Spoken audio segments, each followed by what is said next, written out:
సభాధ్యక్షులు Uttarandhra regional coordinator అయినటువంటి కన్నబాబు గారు, వేదికని అలంకరించినటువంటి పార్టీ సీనియర్ నాయకులు, పెద్దలు అందరికీ కూడా హృదయపూర్వకంగా నమస్కారాలు తెలియజేసుకుంటూ,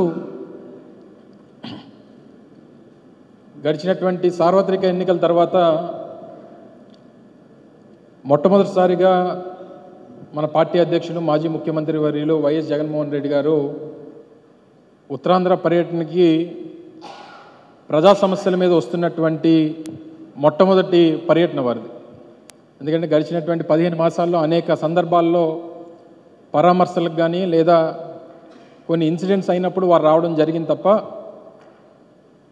ప్రజా సమస్యల్ని తీసుకొని ఒక ఎజెండాగా తీసుకొని ఉత్తరాంధ్ర విచ్చేస్తున్నటువంటి ప్రప్రథమ పర్యటన రేపు 9వ తారీఖున జరగబోతూ ఉంది.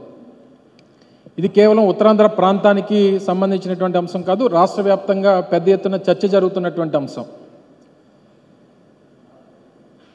1923 నుంచి 2019 వరకు అంటే దాదాపు 96 సంవత్సరాలు ఆంధ్రప్రదేశ్ రాష్ట్రంలో ఉన్నటువంటివి కేవలం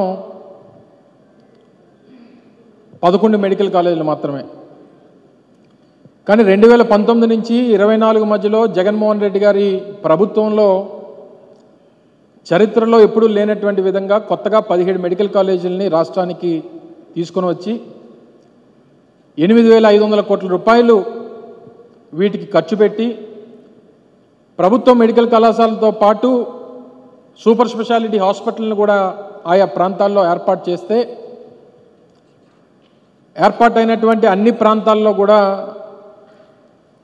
ప్రభుత్వం నుంచి అందించాల్సినటువంటి వైద్యం ప్రజలకి చేరువుగా ఉంటుంది, పేద విద్యార్థులకి వైద్య విద్యని అందుబాటులో తీసుకొచ్చేటువంటి అవకాశం ఉంటుంది అన్నటువంటి ఒక ఉద్దేశంతో తీసుకున్నటువంటి నిర్ణయం.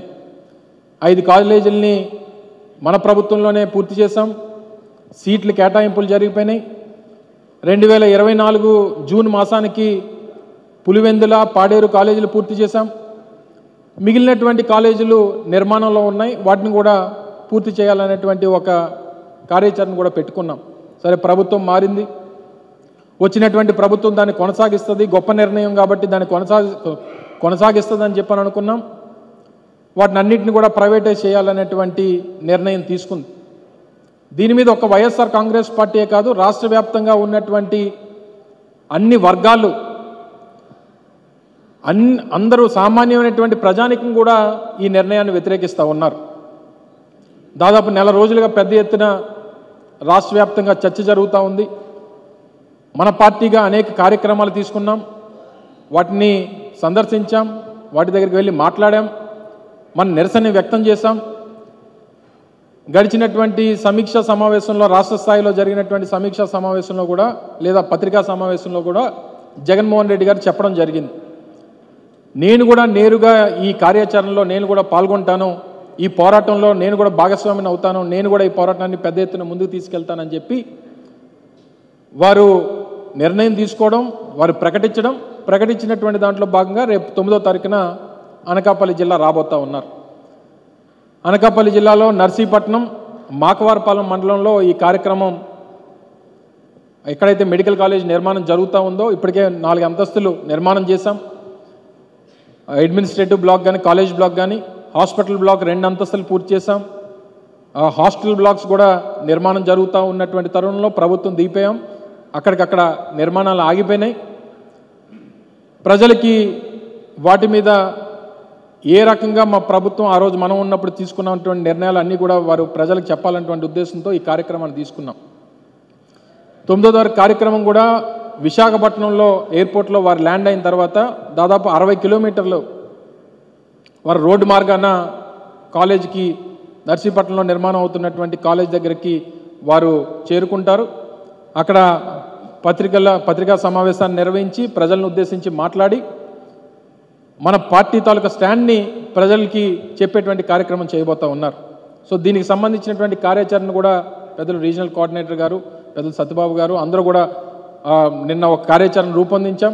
దాన్ని కూడా ఈ మీటింగ్ అయిపోయిన తర్వాత ఉమ్మడి విశాఖపట్నం జిల్లాకు సంబంధించినటువంటి నాయకత్వం అంతా కూడా కూర్చొని దీని మీద ఏ రకంగా కార్యాచరణ రూపొందించాలి, ఏ రకంగా ఈ కార్యక్రమాన్ని విజయవంతం చేయాలనేటువంటి దాని మీద కూడా చర్చా కార్యక్రమం జరుగుతుంది. ఎందుకంటే విశాఖపట్నంలో ల్యాండ్ అయిన తర్వాత వారు స్టీల్ ప్లాంట్ మీదుగా నర్సీపట్నం రావాలి కాబట్టి స్టీల్ ప్లాంట్ జంక్షన్లో కూడా అక్కడ ఉన్నటువంటి కార్మికులు వారిని కలిసేటువంటి అవకాశం ఉంటుంది. కాబట్టి స్టీల్ ప్లాంట్ ఇష్యూ కానీ లేదా ఈరోజు ప్రముఖంగా అనకాపల్లి జిల్లాలో చర్చ జరుగుతున్నటువంటి బల్క్ డ్రగ్ పార్క్ సంబంధించినటువంటి ఉద్యమం జరుగుతూ ఉంది. దానికి సంబంధించినటువంటి మత్స్యకార సోదరులు ఆ గ్రామాల్లో ఉన్నటువంటి పెద్దలు కూడా వారిని కలవాలన్నటువంటి ఉద్దేశంతో వారు ఇప్పటికే మన పార్టీ నాయకత్వాన్ని కలవడం జరిగింది. సో వారు కూడా కలిసేటువంటి కార్యక్రమం ఉంటుంది. అలాగే చోడవరంలో ఉన్నటువంటి షుగర్ ఫ్యాక్టరీ ఏకైక షుగర్ ఫ్యాక్టరీ కోఆపరేటివ్ రంగంలో ఈరోజు రాష్ట్రంలో ఉన్నటువంటి ఏకైక cooperative sugar factory Govada sugar factory. దానికి దాదాపు 10 మాసాలుగా పేమెంట్లు లేవు. 35 కోట్ల రూపాయలు బకాయిలు ఈరోజు పెండింగ్లో ఉన్నాయి. వారు కలిసేటువంటి అవకాశం ఉంది. సో పూర్తిగా ప్రజా సమస్యల మీద ప్రజలకి ఏవైతే ఈరోజు ఈ ప్రాంతంలో ఎదురవుతున్నటువంటి సమస్యలు ఏవైతే ఉన్నాయో వీటన్నిటినీ కూడా వారి దృష్టికి తీసుకొచ్చేటువంటి దానికి వివిధ వర్గాలు సిద్ధంగా ఉన్నారు. మొట్టమొదటిసారిగా ప్రజా సమస్యల మీద పర్యటన జరుగుతూ ఉంది కాబట్టి అందరూ కూడా భాగస్వాములు అవ్వాలన్నటువంటిది మా అభిప్రాయం. బాధ్యతగా మా కార్యకర్తలు కానీ నాయకులు కానీ ప్రజలు కానీ ఉమ్మడి విశాఖపట్నం జిల్లా నుంచి వచ్చినప్పటికీ ఈరోజు ఉత్తరాంధ్ర ప్రాంతం ఇందాక పెద్దలు ధర్మాన గారు చెప్పినట్టు సమస్యలన్నీ కూడా ఒకే రకంగా సమస్యలు ఉంటాయి, ఒకే రకమైనటువంటి ఆలోచనలు ఉంటాయి. సో ఏ సమస్య ఏ ప్రాంతంలో మనం ఉమ్మడి 3 జిల్లాల్లో వచ్చినా సరే అందరం కూడా ఆ సమస్య మీద పోరాటం చేసేటువంటి దానికి గలమెత్తేటువంటి దానికి అందరూ సిద్ధంగా ఉండాలనేటువంటిది నా వ్యక్తిగతమైనటువంటి అభిప్రాయం. దాంతోపాటు ఈ కార్యక్రమాన్ని విజయవంతం చేసేటువంటి దానికి మీరు కూడా మీ హోదాల్లో విశాఖపట్నం ఎయిర్పోర్ట్కి విచ్చేసి జగన్మోహన్ రెడ్డి గారిని రిసీవ్ చేసుకునేటువంటి దానికి మీరు కూడా వస్తే బాగుంటుంది అనేటువంటిది నా తాలూకా అభిప్రాయం. మీరు జన సమీకరణ చేయాల్సినటువంటి అవసరం లేదు విజయనగరం కానీ శ్రీకాకుళం కానీ మీ వరకు లీడర్షిప్ అంతా కూడా వచ్చి వారిని రిసీవ్ చేసుకునేటువంటి దానికి మొట్టమొదటిసారిగా వారు ప్రజా సమస్యల మీద వస్తున్నారు కాబట్టి మీరు అందరూ వస్తే బాగుంటుంది అనేటువంటిది నేను వ్యక్తిగతంగా కోరుకుంటా ఉన్నా. మీ ప్రాంతానికి వచ్చినప్పుడు ఎలాగా అందరం ఉంటాం, మా ప్రాంతానికి వచ్చినప్పుడు మీరు ఉంటే అందరం ఉమ్మడిగా ఉత్తరాంధ్రలో ఉన్నటువంటి నాయకత్వం అంతా కూడా ఏకతాటి మీద ఉంది అనేటువంటి ఒక అభిప్రాయాన్ని ఈరోజు అధికారంలో ఉన్నటువంటి పార్టీకి ఇచ్చేటువంటి అవకాశం ఉంటుంది అనేటువంటి నా ఉద్దేశం. సో డెఫినెట్గా మొట్టమొదటి సమావేశం ఈరోజు విశాఖపట్నం వేదికగా జరగడం, అందరూ కూడా హాజరవ్వడం చాలా సంతోషంగా ఉంది. మళ్ళీ పార్టీ పూర్వవైభవం 2019లో ఏ స్థాయిలో మనం ఉత్తరాంధ్రలో సీట్లు గెలుచుకున్నామో ఆ రకంగా గెలుచుకునేటువంటి దానికి ఇది తొలి అడుగు అవ్వాలన్నటువంటిది నేను హృదయపూర్వకంగా భావిస్తూ ఇటువంటి సమావేశాలు నేను కూడా కన్నబాబు గారిని కోరుతా ఉన్నా. ఇది మొట్టమొదటిసారిగా విశాఖపట్నంలో జరుగుతూ ఉంది. ఉత్తరాంధ్రలో మరో 5 జిల్లాలు ఉన్నాయి విశాఖపట్నం కాకుండా, ఏదైతే కొత్తగా విభజించుకున్నటువంటి జిల్లాలు. ప్రతి 3 మాసాలకో 4 మాసాలకో ఒక్క జిల్లాలో ఇటువంటి సమావేశం పెడితే అందరం కూడా ఆ ప్రాంతానికి వెళ్ళి ఈ సమావేశాలు ఒకరోజు అరకులో కానీ లేదా ఒకరోజు అనకాపల్లిలో, ఒకరోజు శ్రీకాకుళంలో, ఒకరోజు మన్యంలో, ఒకరోజు విజయనగరంలో మీకు ఎప్పుడు సమయం ఉంటే అప్పుడు 3 నెలలకో 4 నెలలకో ఒకసారి ఒక క్వార్టర్కో ఎప్పుడో సమావేశం పెట్టుకుంటే ఇలా 3 జిల్లాల నాయకులు ఆ ప్రాంతానికి వెళ్ళినప్పుడు ఒక కలెక్టివ్నెస్ అనేటువంటిది, యూనిటీ అనేటువంటిది ఆ ప్రాంతంలో చూపించేటువంటి దానికి అవకాశం ఉంటుంది. కాబట్టి ఈ సమావేశాలని ఈ రకంగానే ప్రతి క్వార్టర్కి జరుపుకునేటువంటి దానికి మీరు చొరవ తీసుకోవాలని చెప్పి కూడా హృదయపూర్వకంగా కోరుకుంటూ మరి రేపు 9వ తారీఖున జరగబోయేటువంటి మాజీ ముఖ్యమంత్రి వర్యులు శ్రీ వైఎస్ జగన్మోహన్ రెడ్డి గారి పర్యటనని విజయవంతం చేయాల్సిందిగా ఇక్కడ ఉన్నటువంటి నాయకత్వాన్ని అంతటినీ కూడా హృదయపూర్వకంగా మరొకసారి ఈ సందర్భంగా కోరుకుంటూ మరి మెడికల్ కాలేజీలకు సంబంధించి ఉత్తరాంధ్రలో 4 మెడికల్ కాలేజీలు జగన్మోహన్ రెడ్డి గారి నేతృత్వంలో విజయనగరం ఓపెన్ చేసుకున్నాం. పాడేరు ప్రారంభానికి సిద్ధంగా ఉంది.